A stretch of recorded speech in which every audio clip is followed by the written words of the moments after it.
Kráľ zoomových objektívov opäť priniesol novinku. Tamron je výrobca, ktorého zoomy testujem pravidelne, dokonca mám doma sám na svoje natáčanie Tamron objektívy a musím povedať, že v posledných rokoch idú fakt hore. A dnes tu máme ďalší super zoom do zbierky. Ďalší full frame objektív pre Bayonet Sony FE.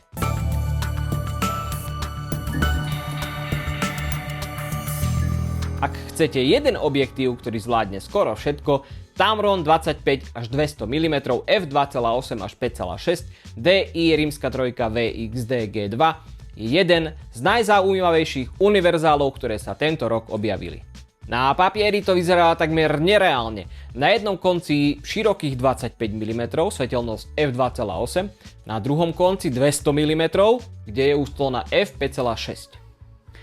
Tento rozsah vám pokrie cestovanie, portréty, krajinu, detaily, dokonca wildlife, všetko v jednom jedinom skle. A práve to je na ňom tak lákavé. Nahodíte ho na foťák a celý deň neriešite výmenu objektívov. Pokiaľ vám samozrejme nevadí tá premenlivá clona. Ide o druhú generáciu, ktorá nahrádza mimoriadne populárny Tamron 28 až 200 mm f2.8 až 5.6 RXD. Tamron ho označuje ako pôvodcu moderných all-in-one zoom objektívov a nový model vychádza pri ich 75. výročí, takže je to pre nich taká výročná vlajková loď medzi super zoomami. Za mňa ten rozsah je fakt brutálny. Vie spraviť široký záber a zrazu po otočením zoomu máš taký detail, dovidenia. A to dokonca v malom, ľahkom objektíve, full frame objektíve. Toto je Tamron. Tamron to proste robiť vie, klobúk dole. Konštrukčne pôsobí objektív veľmi moderne. V druhej generácii Tamron výrazne vylepšil dizajn, objektív je kompaktný, váži len 575 gramov. Má tesnenie proti vlhkosti a prachu vo všetkých kritických bodoch, takže zvládne aj náročnejšie poveternostné podmienky. Prstenec ostrenia, prstenec zoomu idú hladko, sú ergonomické, plus tu máme zámok zoomu, zoom lock, ktorý bráni samovoľnému vysúvaniu pri prenášaní. Veľkou výhodou je aj konektivita. Cez USB-C sa objektív pripája k aplikácii Tamron Lens Utility, kde si môžeš nastaviť správanie ostrenia, prepínať funkcie prstencov, napríklad priradiť prstencu ostrenia, aby bol prstenec clony, alebo aktualizovať firmware. A ešte tu máme jedno tlačidlo, ktoré si vieš tiež nastaviť tak, ako sa má správať. Objektív sa vysúva, dokonca v 2 krokoch. Mne osobne to vôbec neprekáža, mám viac Tamronov, ktoré sa vysúvajú a nikdy som s nimi nemal problém. Tamron tradične drží priemer predného závitu na filtre 67 mm, takže ak máš doma NDčka, polarizáky, máš nejaký Tamron objektív so 67 mm, tak vlastne tie filtre môžeš použiť aj teraz a nemusíš kupovať nové. Poďme ale k obrazovej kvalite. Tamron tvrdí, že G2 verzia má vylepšenú optiku a lepšie kontroly odleskov. Najviac ma prekvapil široký koniec, clona f2.8 na 25 mm má na super zoom veľmi pekný charakter.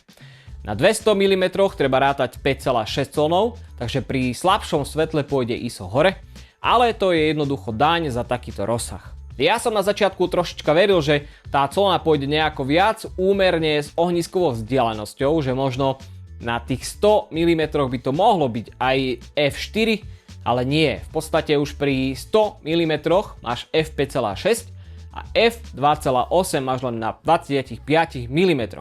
Trošička zazumuješ a tá clona už ide hore.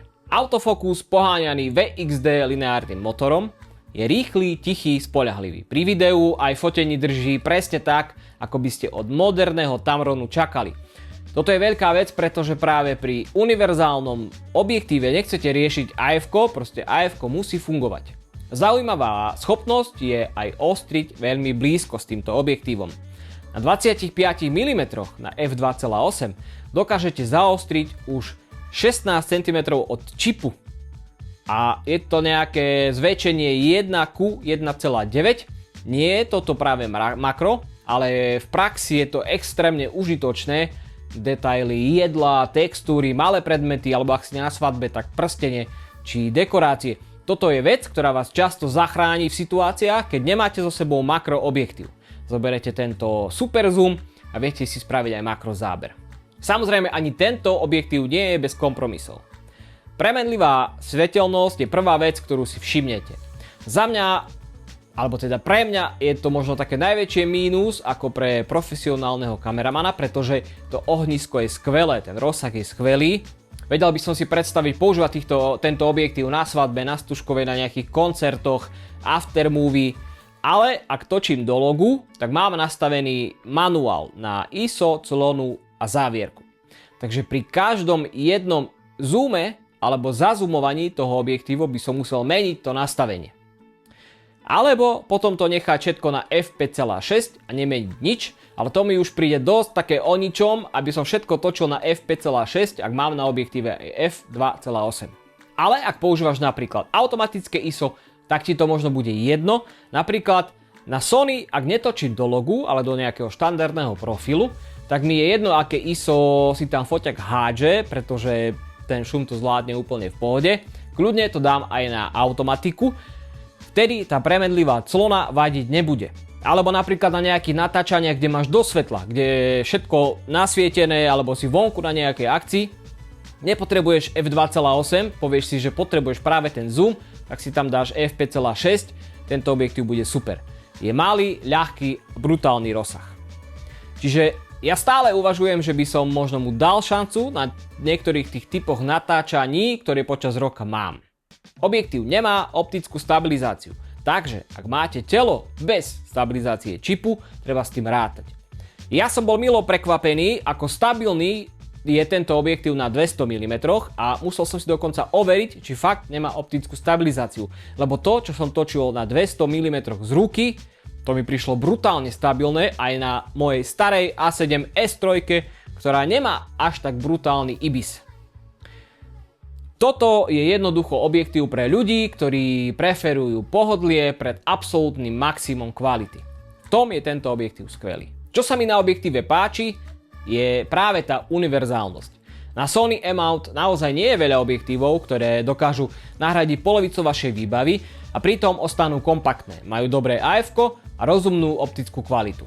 Tamron 25 až 200 mm presne do tejto kategórie zapadá.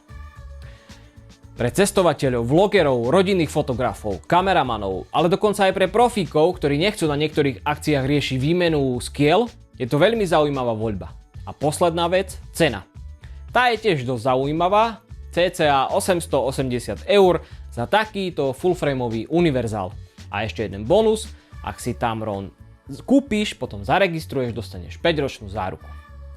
Ak by si chcel to možno porovnať s nejakou konkurenciou, tak Sigma 20 až 200 mm, f3,5 a 6,3 možno bude konkurencia, ale Sigma ponúka o niečo väčší rozsah, 20 až 200, oproti 25 až 200, čo môže byť výhoda pre niekoho, ale na druhej strane horšia svetelnosť.